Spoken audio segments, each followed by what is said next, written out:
Just hit a button, Morty. Give me a beat. Oh man, okay, all right,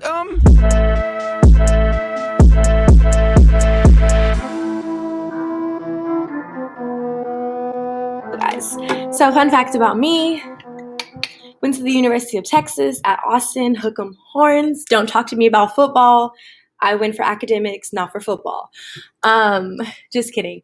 But seriously, if you have any questions about college or about like why I decided to go or what I studied there or what type of internships and traveling did I get to do, reach out to me, talk to me. Like, I would love to talk to you about college because I really love it and it was the most fun part of my life so far. Okay, anyways, let's get into the lesson. So today we are talking about the complex body systems interactions. So again, the past two lessons, the first one, we learned about what are the systems. The second one, we started to talk about some interactions, but today we're going to talk about those like main functions, those main survival mechanisms, and how the body systems actually work with you without you even knowing really. So by the end of this lesson, you should definitely be able to list the main functions of different organ systems, but you should also be able to read a scenario of some sort and tell me what systems are interacting. Okay, you also should be able to you should be able to know, okay, if we're talking about how do humans and other organisms absorb nutrients, what body systems help us to do that, you should be able to do that as well. Okay, so let's do some practice warm-ups really quick. So right here, look at this picture. What do you see? What system is that? It's going to be the nervous system, of course. Okay, what's the function of the nervous system? So respond to the external environment. And what is that organ that this arrow is pointing to? That's the brain, okay? This long dangly thing right there is called the spinal cord. So that goes down your spine and your back. And what that does is it's like an extension kind of the brain. It sends the brain signals all down your body. So it's able to quickly, like within milliseconds, it sends information like that. It's really, really useful and really important. So how about this system? What is this system? Of course, the digestive system. How about its function? To take in food, and then from that food, actually take the individual nutrients out of it. Okay, you may not know this, but what organ is that? It's the liver. And how about this organ? You should definitely know this organ. The intestines, the small intestines. Perfect. Good. All right, now right here, what system is this? So we see ureter, we see bladder. What system is that? Excretory. So in the past, maybe in middle school or whatnot, you might have learned that this system is called the urinary system. That's middle school. Where in high school and up through college and PhDs and all of that, it's called the excretory system. Urinary is an old term because it's not just urinary, right? We know the excretory system also is is also how our lungs breathe out air or breathes out carbon dioxide. That's a waste product that we are excreting. Okay. We also know that the excretory system works whenever we sweat. We're sweating out we're sweating out different chemicals. Okay, that's going to be wasteful chemicals. So its function is to remove liquid waste. And what is this organ? So you have two of them in your back. What are those two organs called? Kidneys, right? So it looks like a kidney bean, and then kidney beans are named after kidneys. How about this right here? So what system is this? So notice, look at the picture. What do you see? See gland, gland, gland. What system had glands? Endocrine system. And what was the function of all these glands? To regulate body functions, right? It's chemically regulating bodily functions. So your thyroid gland actually is involved in a lot of like your weight gain. So some people who have, depending on how your thyroid works, that's actually how you can gain and lose weight really quickly. Pituitary gland helps you with your sleep and all of that. Hypothalamus regulates breathing, right? They all regulate body functions and it produces hormones. How about this right here? What is this? That right there is actually skin. And skin system is the integumentary system. Okay, and how about that? What is the function of your skin? Why do you have so much skin on your body? Because it is a barrier between you and the outside world, exactly. All right, look at this right here. What do we see? What do we see? What system is that? Should be pretty easy. Skeletal system, perfect. And what is the function of the skeletal system? It supports your body or protects your internal organs. Both of those are correct. And this one, everyone should hopefully still know. What does it produce in the bone marrow? The red blood cells, exactly. Perfect. Good. That you know that. If you don't know that, you should be taking out some notes to glance your virtual notebook because you need to know this information. The test will be coming up very soon. I know we just had a test. So we're going to have another one, okay? So, what system is this? It's going to be the reproductive system. So, if you did not know this, flowers and fruits are actually reproductive systems of plants, okay?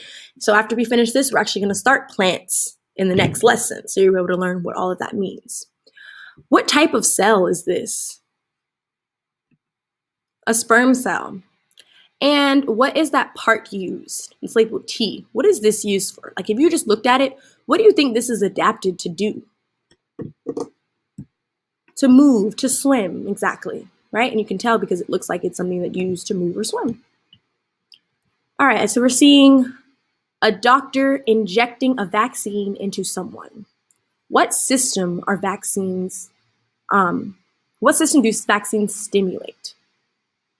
The immune response, right? Vaccines help you to be immune to certain diseases, right? So but actually the way that a vaccine works, I'm gonna just sidebar real quick. The way that a vaccine works is that they take this disease, they take this whatever, they take this virus and they're going to kill it, okay? And when they kill it, part of it is still a little bit activated, so whenever they inject it into you, it's going to stimulate your immune system. And your immune system is then going to be like, oh, so then if you actually come into contact with the live version of the virus, then since you already got that vaccine, you already got a portion of that killed virus, then your immune system already knows what to do. It knows how to handle this. It's not freaking out. It already knows what to do, and it can help you out. Okay, that's how the flu vaccine, how hopefully if we get a coronavirus vaccine here in a couple months, that's how they work. They stimulate your immune system to help it to do its job.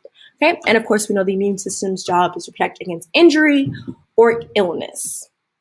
All right, so we have these 4 functions of the human, not of the human body, of organisms, okay? Organisms have kind of like these 4 main functions they have to do. And I'm going to talk about what systems help them to do these 4 functions. So this very first function up here is nutrient absorption.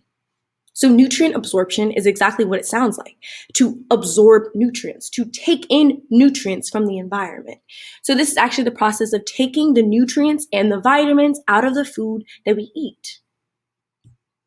Okay, so what systems do you think would help us to absorb nutrients? Take a second and try and think about that. What would help us absorb nutrients? So here's a list of the systems. So we have nervous, respiratory, circulatory, digestive, integumentary, skeletal, muscular, excretory, immune, endocrine, and reproductive systems. Which of these do you think will help us to absorb nutrients? And why did you say that system? Okay, you must say why. 1 or 2 words, why?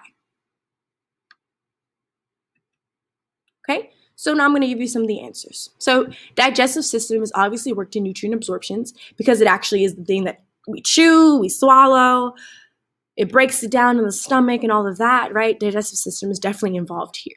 What else do we think? Probably circulatory system, not probably, is the circulatory system, right? Because our circulatory system is actually our transporter. So it's going to transport nutrients all around the body. Okay, there's another one. The respiratory system, right? Because oxygen is a nutrient. We need it to live. We need it to do so many things in the body, right? So we need oxygen to come in, okay? So for nutrient absorption, we have digestive, circulatory, and respiratory. All right, reproduction, pretty self-explanatory. Reproduction is to produce offspring. So look at this dog and look at all the puppies. Oh, so cute. Okay, so what system do you think would help with reproduction? There's one that's very obvious, but there's other ones as well. Okay, so again, here's a list of systems. So we're asking about which of these would help with reproduction. So one way that I would suggest to do these problems is to, again, go one system, does it help with reproduction? Go to the next system, could it help with reproduction? And keep going like that, okay? Until you kind of get their function stuck in your mind. So definitely the reproductive systems, of course. They are the ones that actually produce sperm and eggs and do all that. It's also the endocrine system, right? Because hormones and glands are involved in puberty, in ovulation, in menstrual cycles, all of that. All of that is involved in reproduction. So the endocrine system is actually what controls reproduction. Okay? All right, next function of the body, regulation. So regulation is just like keeping things, I don't want to use the word in the definition, but keeping things regular, keeping things going. Yeah, regulation. I consider it to be like the boss system. So what helps us to make sure that we continuously breathe? What helps us to make our movements regulated? What helps us to keep our digestive stuff regulated? How does it keep our growth, development, responses, temperature, waste removal? Oh, there goes that word, homeostasis. It's not going to go away. You're going to see it time and time again. And blood oxygen. So what do you think? What systems could help us to stay regulated? Do you think? Yeah, so definitely the nervous system. Definitely, because the nervous system job, the brain, the spinal cord, and all the peripheral nerves are going to be what actually is going to control the other systems using electrical signals, right? So your brain has to think, oh, da da da da, and then it sends all those signals down the spinal cord and through all the nerves and tells it. It's like, you don't consciously think about everything that your brain does. Because the brain, there's parts of it that are very conscious and that you can be aware of. Like you can think, if I say, think about a purple house in the middle of a snowy forest. In your brain, you probably can think of a purple house in a snowy forest. But at the same time, your brain is still sending signals that you need to blink your eyes, sending signals that maybe if you just had lunch or something, you digest your food, it's sending signals to keep your heart beating, right? There's all those things that are going on. So the nervous system is the boss. It's the boss of everyone else. It tells everyone else what to do all the time. Even when you and we're not even aware of all the things that our brain does. Our brain does so much. How about the endocrine system? Endocrine system also is kind of a boss because it controls the body. However, where the nervous system, the nerves are going to use electrical signals, the endocrine system is going to use hormones. And hormones are just chemical signals. So this nervous system is electrical signals, but the endocrine system is going to be chemical signals. So they're similar but different, right? So those chemical signals can still go and work on the reproductive system. Certain hormones can work on the skeletal systems, right? Certain hormones make your bones really fragile, while other ones can make your bones really strong. All of those things. Okay, how about defense from injury and illness? So defense from injury and illness is another function that we have to do. We have to be able to defend ourselves from all of these crazy bacteria and viruses that are in the world. There's millions and millions and millions of them. Okay, how do we protect ourselves from getting hurt or getting sick? What systems help us to do that? So before we actually look into that, I want to point out this picture.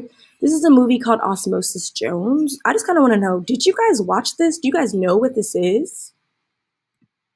Okay, but yeah, again, back on track. What systems would help us to defend the body?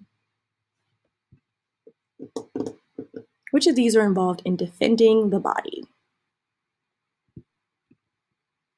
The immune system for sure. So the immune system is going to be those antibodies, those white blood cells. If you've ever heard of the term macrophage, right? Macrophages are just giant cells that go around and they eat other dead cells and other bad cells. They eat them up. Okay, so antibodies and white blood cells are part of the immune system. They're going to detect and attack pathogens.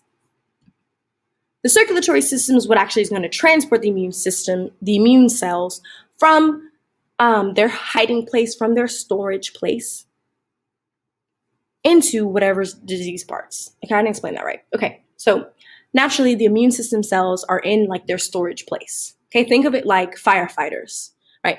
Firefighters are always in their fire station, right? But they're always ready to go. As soon as something is popping off in some part of the city, the firemen are ready to go. They're ready to get on their fire truck and go.